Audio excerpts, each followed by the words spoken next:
So I heard Zipporah's story. She pitched at a social enterprise event, and it was really inspiring in terms of her values, in terms of where she came from in Kenya, her family's history with coffee and her grandmother's coffee plantation, what she had already created to do around tea and coffee.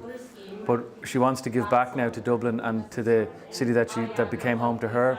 So it was her trying to create a social enterprise from scratch with her coffee-based foundation, but really wanting to help people who are underrepresented in society, who didn't have opportunities maybe that others do.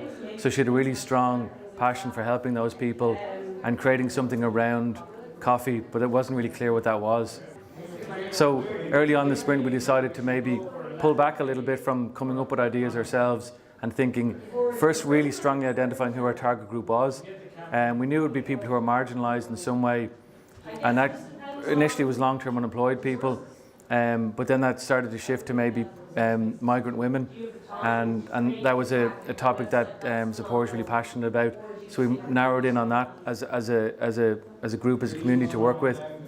And then I was thinking, okay, instead of us bringing an idea to them, how about we start to form some kind of relationship and co-create some kind of solution that they're part of from the beginning. So we're not bringing a solution to them. And ultimately it was to really empower people who don't have opportunities at the moment.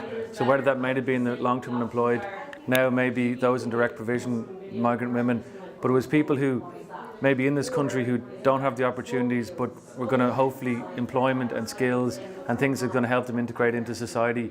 And if they do, say, get their migrant status accepted, that they already have a foundation of work experience and skills and confidence that they can bring to an employer to the next stage of education or whatever they want to do in Ireland.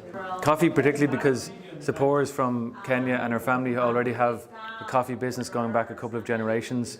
So that's a really strong part of her identity and her skill set. So it made sense to use that as a raw material.